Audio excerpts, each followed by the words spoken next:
jamono bu ko fekkee war caa defoon baax jamono looy sa gannaaw la. Transfert d'argent bii di Kpay transfert d'argent par code paiement marchand par QR code wala code marchand achat de crédit paiement de facture Woyofal Rapido Senelec TNT Aquatech te it Kpay mën na rechargement à carte bancaire rechargement à partir d'autres calpés demande de paiement de facture de crédit ak yeneeni service moo leen di may seen émission xew-xewu jamono. bëgg naa la bëgguma la jarul coow nan booloo looy sa gannaaw la. Un classique de El Hadji Ndiaga Mbaye feu El Hadji Ndiaga Mbaye artiste bu maga mbokk yeeg xarit yi salaamaaleykum ñoo ngi leen di nuyu kenn ku nekk ci sa tur am sa sant am mbégte di ànd doog yéen ci iRadio 90.3 tey vendredi ma am contentement ak mbégte dalal Grand Badou ñu namoon ko lool la santé s'améliore alhamdulillah di nuyu waa Dakar Thiès Ziguinchor Sédhiou Kolda Tambacounda merci de nous recevoir Podor Matam Saint-Louis quel plaisir d'être aussi à Touba à Louga à Mbacké asalaamaaleykum nekk tamit ci ITV nekk tamit ci iRadio nekk tamit ci plateforme yëpp di nuyu tey siyaare bu baax a baax Grand Badou asalaamaaleykum namoon naa la waay. mais Bouba. mais Bouba maa la raw. mbaa yaa ngi am jàmm.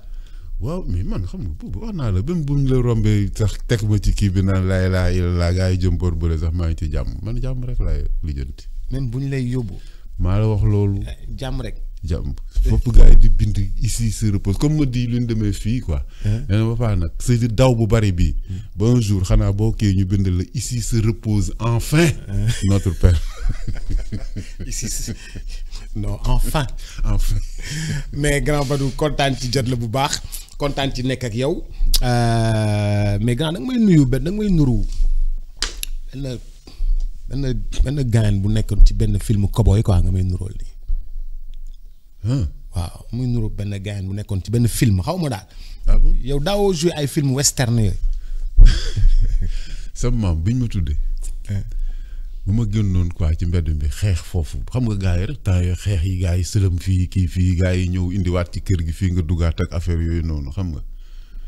moom du la laaj ay ko doon xeexal ak ay affaire mais dafa ma amuloon benn woy quoi parce que moom la ma doon saboté quoi.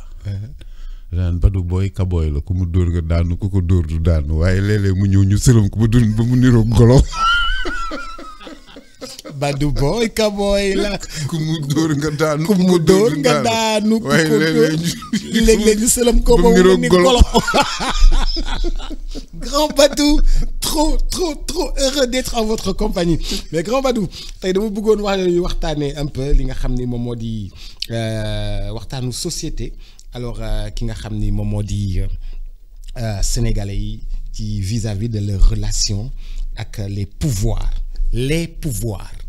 maanaam les pouvoirs su ma waxee pouvoir politique religieux autorité en général autorité laa bëgg daal ñu waxtaanee tey quoi dafa mel ni lépp loo xam ni dafa di autorité dafay effrité wu wala di daanu dans la société en fait sénégalaise je dis bien. Oui c'est vrai que Bouba c'est un problème bon quand même qui est très grave sax bu graaw la boo xam ni quand même sénégalais yi waroon nañ ci taxaw bàyyi lépp taxaw ci loolu maanaam redéfinir encore relation yi entre sénégalais yi ak l'autorité parce que li fi am te ñëpp seetlu ko moom mooy que ni bon l'autorité est mise à mal c'est-à-dire que fi ñu toll nii képp koo xamoon ni rek yow amoon nga benn parcelle autorité boo xam ni bon muy que au niveau de la famille parce que ci kër yi la commencé nit ñi ci kër yi la ñuy génne pour dem ci mbedd mi donc boo xoolee tey papa autorité bi mu amoon ci kër gi ak yaay d'ailleurs autorité bi ñu amoon ci kër gi xale yi xeex nañ ko ba lu baree bari dañ ci tey par benn ngay dégg ay xale yu ragal seen yaay wala yu ragal seen papa ragal boobu entre gi maanaam ñoo xam ne dañuy sóor ne lii de bu ma ko defee sam papa dina ma lii au contraire dañuy xool fi nga xam ni bon effectivement pa bi foofu la autorité am nekkoon ñu contesté ko xam nga bon loolu nag tamit tëbul rek jóge ci kaw ne cëpp ci biir famille yeeg yooyu. dafa am ay processus yoo xam ni fa la commencé. ba yegg si fi mu yegg si nii. ba nga xam ni donc les parents perdent seen autorité ci seen ay doom seen doom yi aussi foqati xam nga seen maanaam indépendance entre guillemets door a génn ci mbedd mi pour lijjanti yenn autorités yi parce que boo xoolee xam nga le parent da daan présent. tout au long de l'éducation da daan présent. bon dañ koy rappeler souvent moom mooy que ni il y a eu des faits yu fi am moo tax gouvernement buy jël ay mesures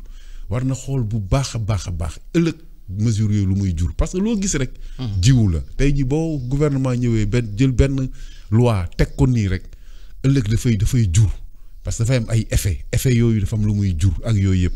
xam nga Abdou Diouf bi muy ñëw naan ay affaire journée continue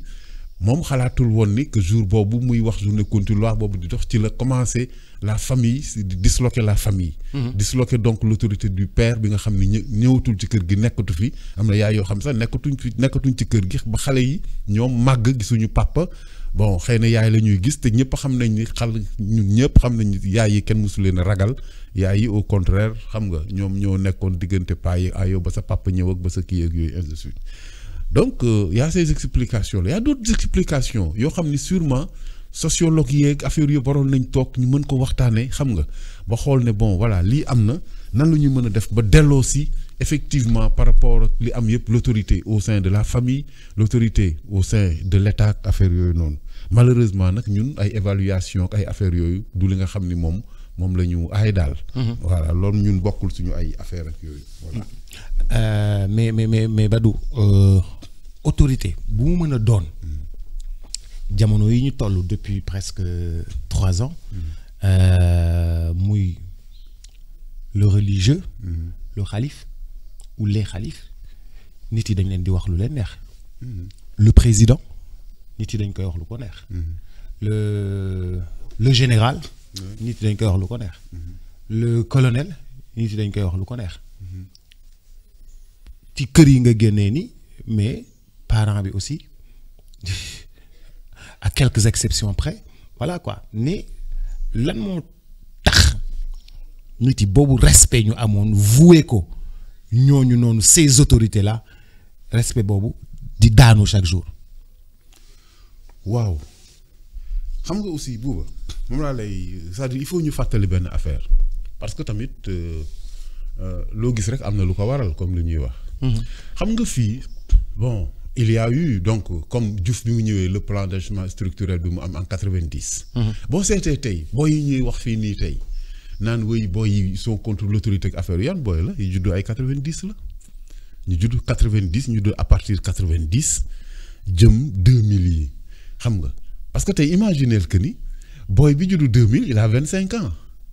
il a 25 ans minimum booy bi juddu fële il a 35 ans mais ñoom ngay gis ñoom ñoo fi nekk. boo yooyu ngay gis boo yooyu am ay 35 ans ak ay affaires yooyu boo yooyu ñoom ñooy ay capitaine Touré ñooy ay juge Dème ñoom ñooy ay capitaine Dièye ay affaires yooyu xam nga c'est-à-dire que ñooy tranche d'âge bi nga xam ni ñoo njëkk a ñëw fekk des corps yoo xam ni c'est des corps yoo xam ni kenn xamul leen woon ci kenn mësu leen ne sax dégg lu mel ni gendarmerie bon kële lu mel ni magistrat yi keneen ku lu mel ni armée ak yooyu boo yooyu ñëw indi de la contestation mooy âge boobu la xam nga. âge boobu la c'est-à-dire booy am 35 ans jëm 40 ans yi max tu as vu ñoom ñoo mené cette fronde là mais ñoom aussi la affaire bi laal c'est-à-dire que ñoom ñoo juddu fekkuñ papa yi ci kër yi fekkuñu autorité ci kër yi ñu jël en charge seen propre vie destin donc di ko doxal donc bon reprocher donc papa yi seen absence ak affaire yooyu et tout bon malheureusement pour eux aussi arrive 2000 2000 ñu ñëw indi xam nga donc ay émission du doon ko donc rajo yëpp ubbi wax sa xalaat gis nga wax sa xalaat c'est l'émission dès le début que wax sa xalaat commencé man sax m'avait trouvé à Saint-Louis ma ne non lii warul mën a jàll kii il faut gouvernement bi jóg tere ko mais grand. démocratie nit yi dañuy wax. déedéet parce que gis nga moo tax impact baa ngi nii. impact bi tey jii nii. bi nga xam ne xale bi dafa juddu ci dégg. imagine booy bi juddu 90. yaa may dégg. di am 10 ans 2000. di commencé dégg ñu naan wax sa xalaat. il entend déjà asalaamaaleykum maaleykum salaam. waaw foofu la wax sa xalaat. waaw voilà man la kën xaw ma kan ñoom rek waaw lu xew tey lan mooy thème bi ñu ne non benn avion moo daanu fële waaw avion yi nag war nañ commencé daw ndànk defar seen frein yi xam nga kii yëg yooyu xam kërëb wax ci ba géex mais xale bi day toog di la déglu te gisul kenn koo xam ni contesté na li kii di wax. keneen jël mais kooku donc dañ ko yar kon. ci non pas que xam dañ ko yar ci ne xam-xam amul lu ne mën nga ci wax sa xalaat loo am rek luñ wax rek boo ci waxee sa xalaat wàccoo nga ak xam-xam wàccoo nga ak bokk nga daal yar la loolu buuba ni ngay jëlee éducation maanaam man affaire bi may bind à l'époque je crois c'était Decroix moo doon ministre de la communication wala yooyu j'avais écrit au président de la République ou je sais pas ay Decroix la woon xamatuma kan la pour signaler cette émission pour lui dire que ni cette émission là est très grave et que bés bi ñu yaree booy yi nii mu jëm ci kii yooyu xam nga dans 20 ans on aura une population boo xam ni du ñu déglu ko xam. contesté. non du ñu déglu ko xam. ñoom waxal ba pare rek. yaa may dégg ñoom ñu wax ci seen xalaat. yaa may dégg. ingénieur nga en aéronautique xaw ma en lan ak yooyu ñu woola fii ne la bon benn affaire xew na ay affaire nga wax ci njàng mu réy meeg yëpp ba pare benn booy taxaw ne la wa yooyu dëgg la mais fii tamit gis nañ fii saa waay xam nga ay moustache yu seexal xaw ma kan yoo xam ne dañ daan dënu affaire bi wax la xalaatam parce que dégluwu la moom dañ ko tàggat ci mu wax xalaatam donc yooyu li ngay wax du la déglu. te sujet boo indi mën na la ci tontu parce que noonu la ñuy formater un citoyen dañ koy formater gars yi nag bàyyi ñu formater loolu y a ça benn volet muy wax sa xalaat deuxième bi ay émission comme ay tës par exemple ou yow émission bi boo koy dégg at jeex waxu sénégalais biy dóor lañ lay wax sénégalais buy def naka su dul noona sénégalais biñ ko def ak biñ ko kiiw rek ngay dégg maanaam amul benn émission boo xam ni wan nañ la ni ay sénégalais yu baax am nañ fi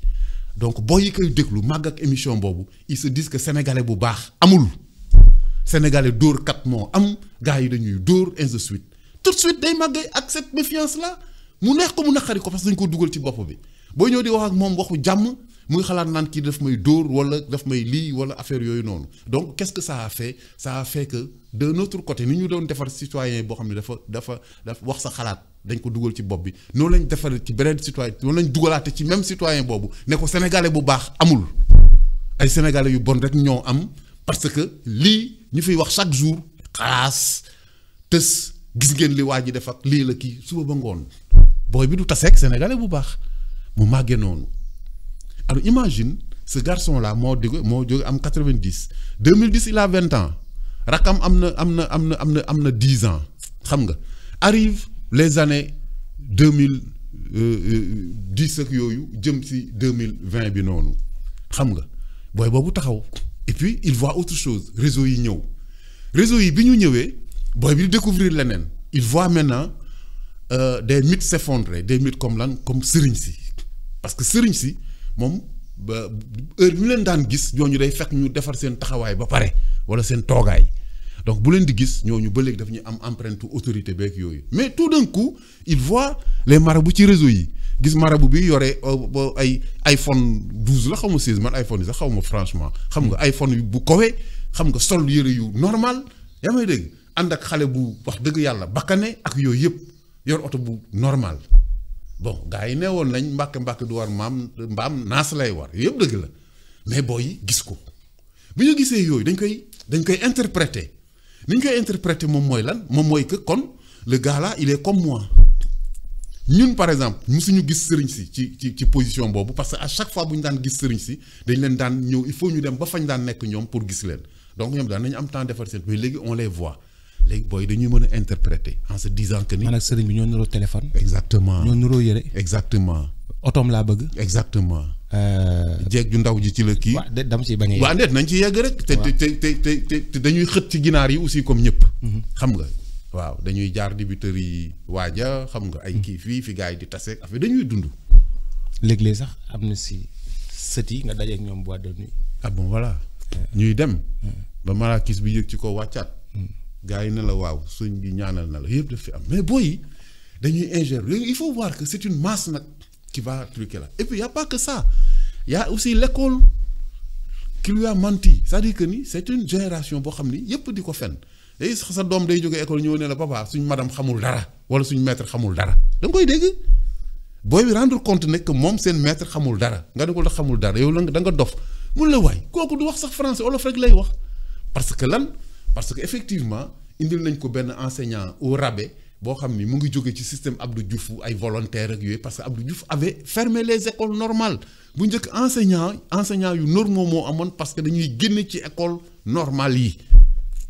donc bi école normale yi génneetul dara ca la enseignant bi xam nga nekkatul kii ñu indi ay aile de dinde ay kii fii yaa may dégg femme bi doon jaay pastel ci buntu école bi nekk PS ñu dugal ko affecté ko yooyu mu wàcc enseignement bi wàcc. femme bi doon jaay pastel si buntu école bi mujjee nekk lan. ah PS ñu jël ko dugal ci liste yi après muy jàngale ji ñu yóbbu ko ginnaaw barke ji parce que xam nga kii jàngale mi kay puisque nombre la ñu soxla rek ni ko waa ji doon waxee xam nga nombre ak passage na ñëpp a passé xam nga ak nombre kii ba état bi mënul recruter moo tax booy yi war a def attention ci FMI gis nga tout ce que les Sénégalais vivent là ci moment bi ñu toll nii. li ñuy wax fii yëpp nii. yëpp affaire FMI la parce que yëpp yi ñuy wax ni FMI moo imposé woon Abdou Diouf ay politique yoo xam ne mu koy doxal maanaam conséquences yi ñu fi nekk di wax nii yëpp nii c'est parce que FMI moo ñëw Abdou Diouf s'est soumis à leur truc ñu créer benn affaire boobu moom moo créé cette génération là et moom moo créé aussi tout le mal qui fait que ni au moment où l'on parle Sénégal waroon na passer fii sur le plan intellectuel et sur le plan matériel mais yeggu fa Abdoulaye Wade ñëw donc Abdoulaye Wade son succès reposait sur quoi sur le fait que Abdou Diouf moom benn kilomètre goudron sax defaru ko donc lu Abdoulaye defar rek gars yi xam nga yuuxu tàccu parce que kële deful woon dara. bon nga doon dégg bàyyi leen góor gi mu liggéey. exactement donc léegi est-ce que gis nga booy bi école bi di ko fen il se dit donc école bi du falaay tu vois quoi. booy bi dem université aussi dem université xool mu mel ni xam nga université mel ni. marché Ndoumbé Diop quoi. xam nga fees dell xamul kii ak yooyu mu daw rapidement rek la fa benn bourse benn aide ak benn fu muy tëdd ak affaire yooyu et tout. commencé kolongol parce qu'il se dit que université bi aussi xam nga xaw ma nu mu fiy génnee. tu as vu alors que bu njëkk l'étudiant c'était un parcours honorable à partir du moment où tu es étudiant da ngay xam fi nga jëm ak noo fay demee. tu as vu mool mu wàdd ñëw il donne des bourses à tout le monde ce qui n'est pas normal. parce que université élite moo fa war a dem université du ko am bac rek moo fa war a dem université élite moo fa war a dem ñoo xam ne dañu leen tànnaat leen tànnaat encore ba xam ni ñi ñooy élite bi ñu def ci suñu xaalis bu bari ñoo ñu génn nekk élite mais du ñëpp parce que am naa bac ñu jox ba pare am naa bac ñu jox la bourse donc yooyu rabaissé wu. généraliser la bourse. voilà généralisation. voilà et les aides yooyu wàcc. arrive maintenant un autre type de politiciens parce que politiciens yi aussi dañu bokk ci carte gi parce que c'est des leaders sociaux. arrive un type de politicien boo xam ni il n'a pas un programme en main il n'a pas une idéologie bu mu ne non lii dama koy jàngal samay militants pour que ma am un citoyen boo xam ni demain nii lay mel amul donc tout de suite et ça. affaire école du parti yooyu. non loolu amatul. yooyu dañuy wax nii rek ay xam nga ay école du parti yooyu noonu xam nga gars yi dañuy xam nga rek dañuy yoonal rek mais. yooyu noonu. dafay reposer. sur des idéologies yoo xam ni dafa clair. ak benn cheminement intellectuel boo xam ni tu formes un citoyen boo xam ni ëllëg boo ko retrouver boo ko gisee da nga koy xàmmee. xam nga voilà boo xam ne bii comportement lay am bii kii ak yooyu et tout. donc léegi il se trouve que gars yi ñëw maintenant qu'est-ce qui se passe le leader politique xam nga ce n'est même pas du moom mooy diriger ti am des gens derrière lui non. les gens ne font pas attention mais boo ko seetloo tous les partis politiques yi fi nekk dont par exemple Pastef wala Sonko boo jëlee l'exemple le plus abouti Sonko il n'a pas un programme bu mu tegal booy yi non moom li booy yi di wax loolu lay def ak loolu lay wax et je crois que le sortie wu président de la République le 4 avril wan na la loolu bi mu ñëwee di ñëw sur la justice xam nga il s'est adossé sur benn ne dafay defar benn opinion publique boo xam ni dafay ñëw nekk moyen de pression sur la justice heureusement que moom amul mbooloo boobu imaginez Sonko waxoon loolu imaginez Sonko waxoon loolu parce que Sonko bu ko waxoon heure bii Ousmane Diagne rek ngay dégg turam matin midi soir ba ñu xam fu ñu koy denc ji wala mu jël gaal comme ñëpp moom it wàccee côté Tenerife yooyu bu ñu ko waxee mu ne man la Ousmane Diagne loo fi wut ne xanaa insécurité ba ma nekkee heureusement que le président de la République il a personne derrière lui mais imaginez Sonko waxoon ko tey boo yëpp jóg dañuy jóg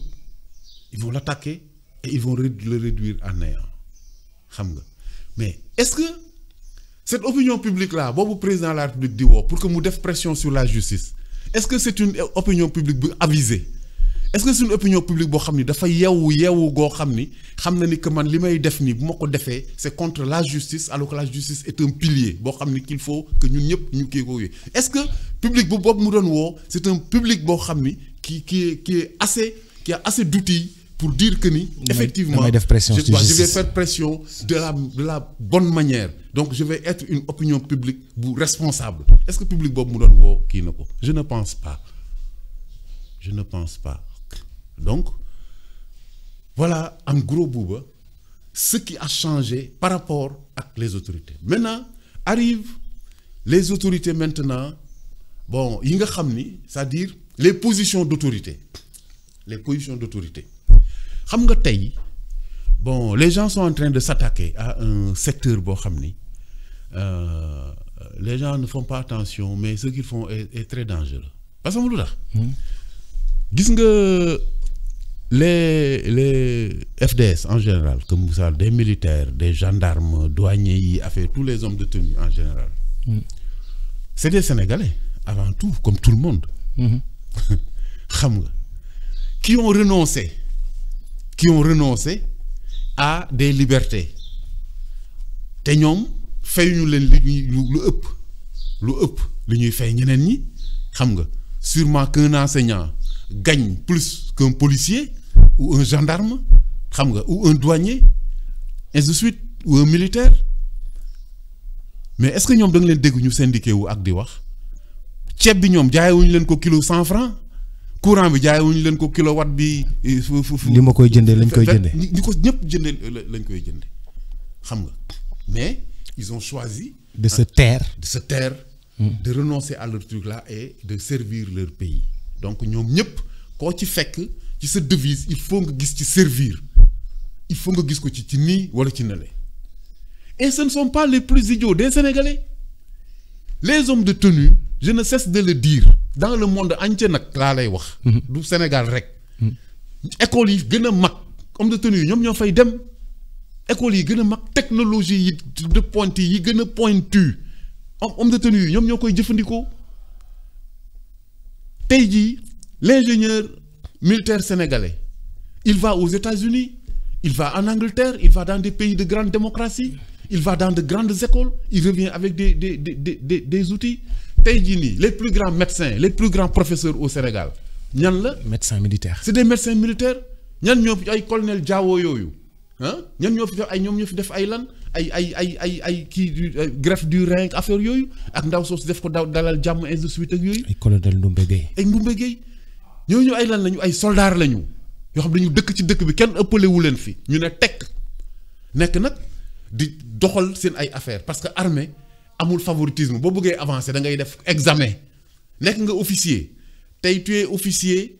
lieutenant nga génn nekk lieutenant pour nga nekk capitaine da ngay jàngiwaat cours des capitaines ba ñu xam ni mën ngaa nekk capitaine nga door a def concours capitaine yi boo bëggee nekk officier da ngay def diplôme d'accès au grade d'officier supérieur maanaam doo toog di nelaw rek ñu woola buub sa carrière avancé nga non lépp loo fa am da nga koy ñefee ba colonel parce que colonel la gradu armée yam ak gendarmerie ak sûrement police ak douane affaire yooyu yow nga xëy toog sa biir kër xam nga ak foo mënti nekk ak koo mënti nekk même boo génnee ENA wala ay foo fi mën a génne di tase gars yi xam leen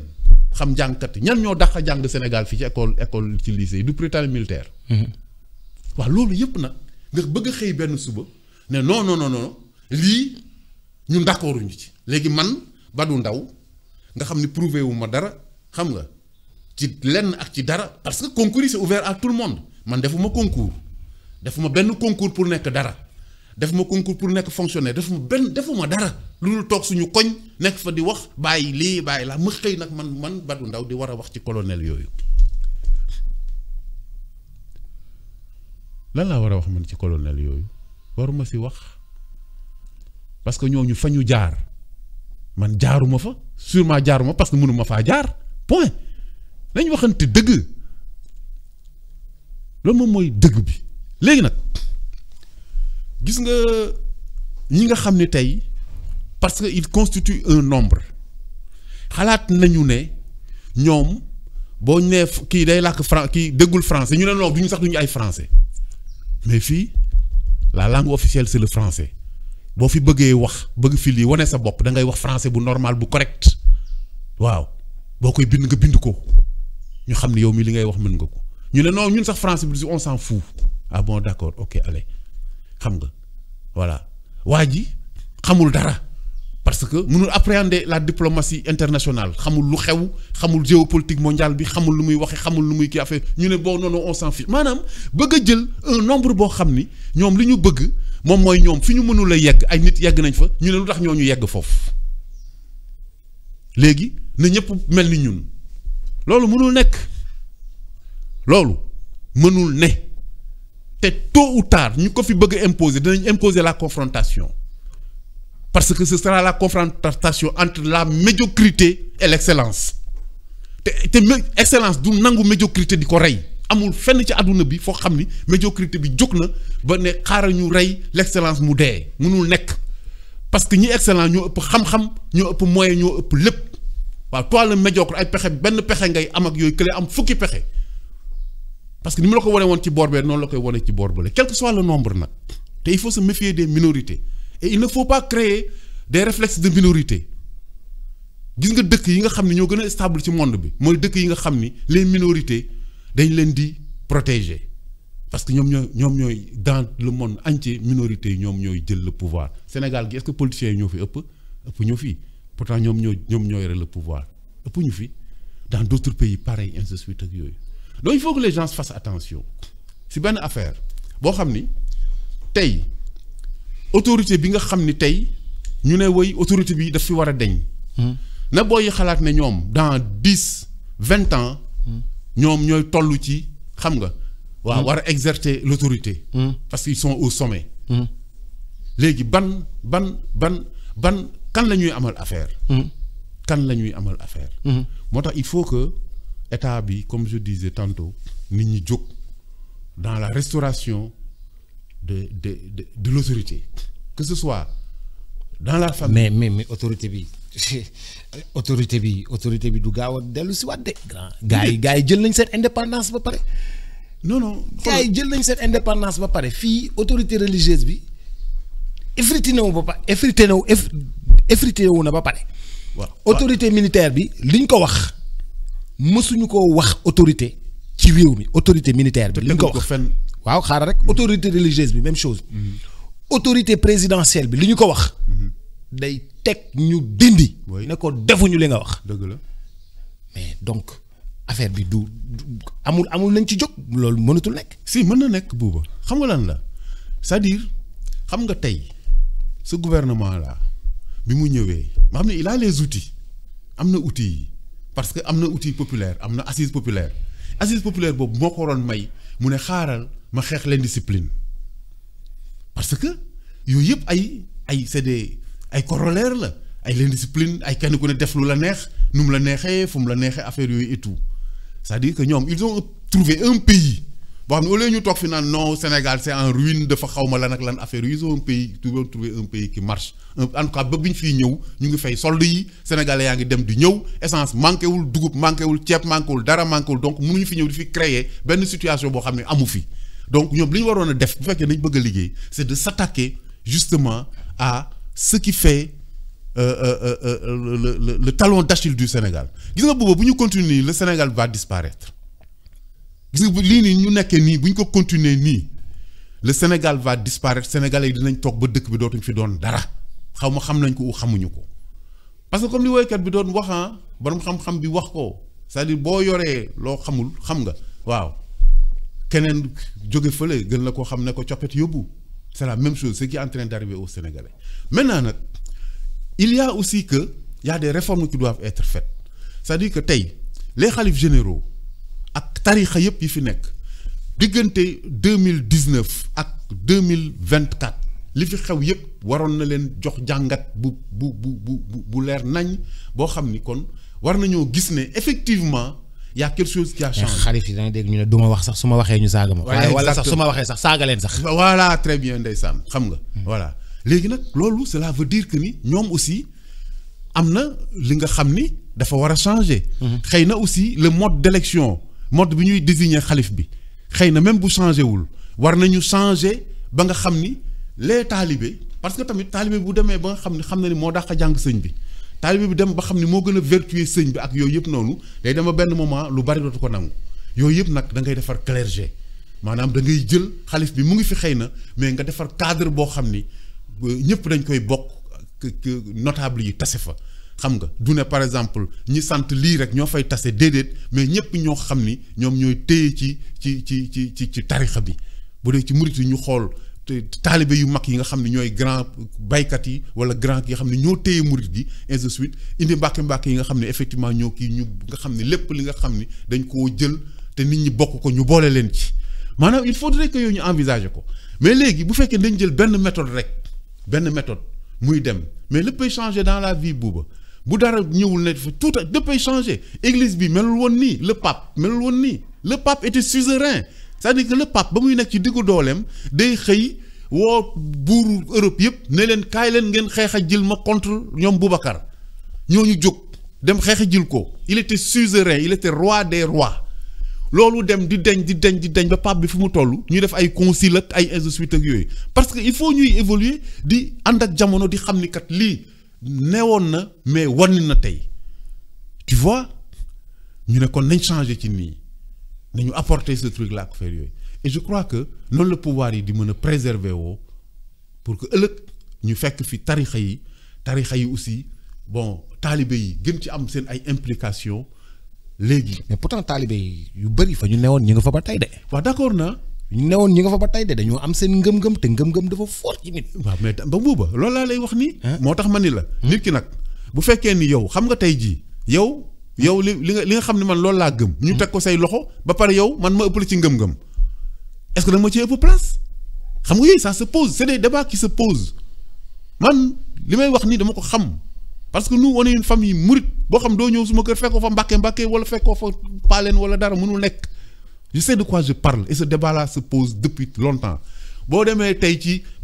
am na ay scission yu clair boo demee Tijaan yi scission yi dagg na fii ainsi de suite et tout bu yàgg xam nga ndax lan parce qu'on conteste la manière dont le xalif kii ak yooyu murit yi xëy na yegguñu ci loolu conteste le xalif là mais boo fa demee dafa am waa kër diw léegi taalibe bu ñu tase waa yow buuba na def yow waa kër kan buuba ne man de waa kër diw teel la ñu man de waa kër kii la xalif bi il représente peu de choses par rapport à sa décision ak sa prise de décision ainsi de suite xam nga. pourtant les autorités xalif dañ leen respecté de xalif yi ci biir kër gi ci biir taalibe dañ leen respecté mais ñeneen ñi bokkul ci tarixa bi des fois ñooy am sañ-sañu wax yenn ci kilifa yi. non buuba en général ñun duñ ci bokk quoi. buuba non man xaw ma li ngay wax lan la. ma ne c'est-à-dire ñi ci bokkul. ñi ci bokkul ak lu ñuy wax mais ci li ma xam man. ñi ci bokk te ne ci. di ci liggéey nekk ci yoon ñooñu laa lay wax man waxuma la waa ju toog fee di wax kooku. waaw mais mënuma koo considérer kooku comme nag mooy problème bi. parce que kooku noonu mooy sénégalais bi nga xam ne mooy toog fële jël photo sëriñ bi def ko fii di ci wax lu ko neex. déedéet non non xam nga yow tu me parles de quelqu'un boo xam ni yow ki may wax sax du taalibe. waaw mais moom laa lay wax nii ñi. déedéet man kooku mais moi je parle du respect. non man kooku du respect que nous devons à l'autorité religieuse, à l'autorité politique, à l'autorité présidentielle, à l'autorité ministérielle. may ma ñëw ki ngay wax noonu. man boolewuma ko ci loolu moom bokk ci yow yaa ko wax sax bokk ci. man je te parle des acteurs yi nga xam ni effectivement ñu ngi ci biir jànkoonteeg ak ay effectivement ay formes. yoo xam ni xam nañ ni affaire bi dafa war a évoluer te loolu xalif yi xam nañ ko ñëpp xam na parce que li ko wone moom mooy événement yi fi xew fi pourquoi événement yi yëpp xew ba pare amul benn changement dafa war a am changement parce que événement yi wone na ni que effectivement xalif yi fragiliser nañ leen mais ba pare tarixa yi aussi doole bi ñu amoon fragiliser nañ leen xam nga donc loolu nag boo amee da ngeen di taxaw ñu ne kon lii am na nañ réfléchir ci wax boobu noonu pourquoi ñu bañ ci wax dañ ci war a wax parce que noonu la ñuy trouver ci dëkk bi laa dëkk ci ville sainte bi jënd essence bëgg taal ville sainte bi. voilà loolu c'est inimaginable. dëkk ci ville sainte bi dem jënd essence ne damay taal ville sainte bi. loolu kenn xalaatu ko woon ci àdduna kenn xalaatul woon loolu ci àdduna mais loolu nag boo amee da ngay xool lu indi loolu qu'est-ce qui a fait que lii am ngeen taxaw yooyu yëpp ngeen réfléchir ci. ne kon lii kon am ni c'est comme ça qu'on fait buuba mais mënoo ñëw rek ñu gëmm ci affaire bi continuer mel ni dara xewul woon lu dara xew nañ ko nëppal c'est que kon réglé wuñ ko dafay génnaat dafay ñëwaat te buy ñëwaat si lay gën a graaw wala dara il faut que ñuy taxaw jàkkaarloo ak suñu ay problème réglé ko ñun nag nit ku ñuul loolu la ñu sax fas yéene wul tu vas voir tey oustaz yi ñëw fii di la wax ne la su ba ñëw affaire góor jigéen ne na dem nañ ko criminaliser nañ dem na état bi criminaliser góor jigéen dafay tax góor jigéen du am yow oustaz bu fekkee da nga bëgg a xeex góor jigéen c'est un combat culturel ce n'est pas un combat judiciaire ou juridique c'est un combat culturel da ngay former sa ay population de telle manière que loolu duñ ci dugg ni que les former situation population ba gëmloo ko ni lii nii lu normal la lii sax moo normal ba def ko sur des générations yow boo bëggee tontu kooku doo ñëw naan police nga koy yóbbu police dafa am moyen wu loolu wala juge wala keneen amul moyen wu loolu parce que c'est une guerre culturelle donc il faut que nga taxaw yow nga ne kon daara yi nañ leen former nii nañ former xale yi ci école yi nii nañ leen former sur yii valeur pour ñu pouvoir résister bu ñu taxawee wéet ak affaire curricula lay doon daal. par exemple. affaire curricula lay doon affaire orientation ni ñu bëgg suñu nit mel. ni ñu bëgg suñu citoyen mel. mais oui ni ñu ko bëgg tabaxee. mais oui tabaxee ko citoyen bi. yooyu mooy les véritables combats il faut toujours que bu problème amee gis nga tey Covid bi aw na fi. Covid bi aw na fi. xam nga. ba pare mu produire ay résultats yoo xam ni personne n'en a plus parlé. Covid bi mu fa awee examen boy yi boy yi bu ñu defee examen les meilleures statistiques ci Covid bi la amee les meilleures statistiques bac bi taux yeeg ay kii beeg et suite ak yooyu yëpp noonu xam nga les comportements nii ak nii pourquoi continuer wuñu ko pourquoi xooluñu affaire bi ne kon kat l'enseignement à distance a ses avantages teñ ko xool wala dara. pourtant ñëpp ñibbi 8h 20h ñëpp nekk seen kër pourtant am na ay avantages. xam nga yooyu yëpp mais dara génn nañ ca mu mel ni Covid mosu fi am. 20h ñëpp ñibbi par force. sëy yi defar waat xam nga. waaye déggal Badou waay. déet am na gars yu ci profité sax toj seen bëtu jabar ak yooyu mais am na ñoo xam ne aussi xam nga gars yi gisaat nañ leen ci kër gi même bu dul dara sax bu ñëwee di fu ñaaral sax. wax ni ci Covid bi bu wax ni ci Covid gars yi dañ doon toog seen kër di fu ñaaral. waaw am na ñu ko doon def ba pare aussi gis nga le bruit c'est-à-dire que ni gis nga tey la pollution sonore bi am ci dëkk bi. tout d'un coup mu deñ gars yi xam ne que par exemple pour nga jaamu yàlla t'as pas besoin ñëw ubbi rajo bi kii bi foofu di yuuxu ba sa voisin yi du ñu nelaw du ñu lii parce que kenn defatu ko. xam nga. yooyu yëpp. kenn mësul gis loolu. donc c'est ce qui nous arrive ñun on duñ taxaw di analyser duñu taxaw pour xool lii am na lan moo ko indi ak lan lañ mën a def pour lii ak yooyu yëpp duñ ko def ñun nit ku ñuul moom nañ ko vivre temps bi tey génn nañ suba mel ni mosuñ koo dund. tubaab du def loolu moo tax mu ngi noonu. toujours là. ah mais grand Badou pourtant ñun Covid bi dafa mel ni xaw nañ cee jàng tuuti rek de. ba fi ñu toog nii. wan ma lu ñu jàng nañ ci tuuti rek toggale. non tey laay wax tey. jour ba Macky Sall ne moom daal il s'en est lavé les mains loolu la waxoon loolu la waxoon ba muy yëkkati ba muy dindi couvre-feu. il s'en est lavé les mains.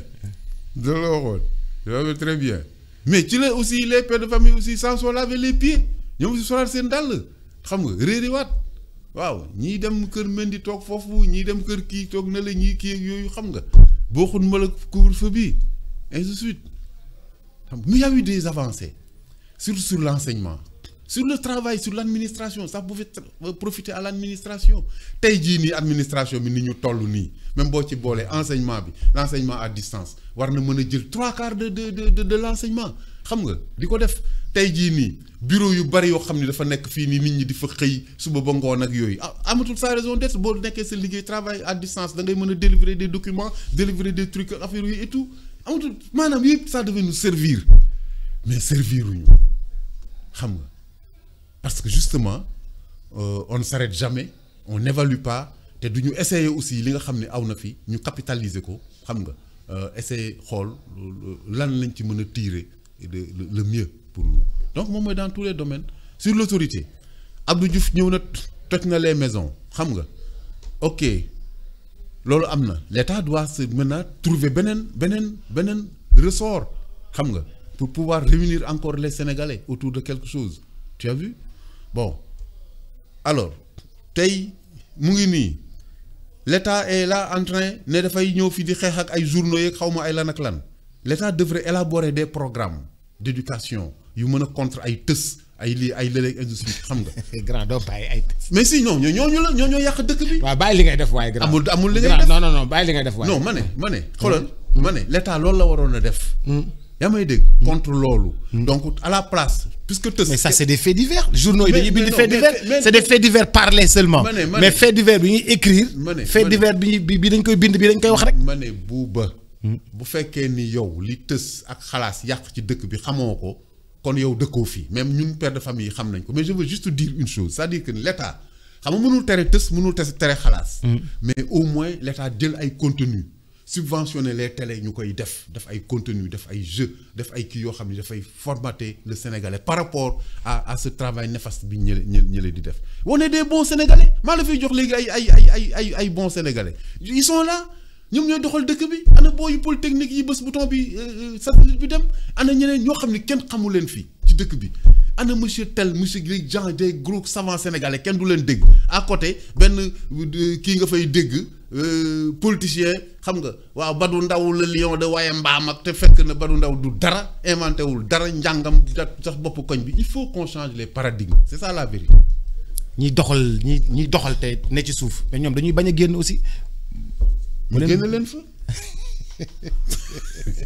non grand Badou maa ngi lay gërëm di la sant. ba fan yi incha allah. jaajëf mbokk yeeg xarit yi maa ngi leen di gërëm bu baax a baax di leen sant grand Badou Ndao mon invité de ce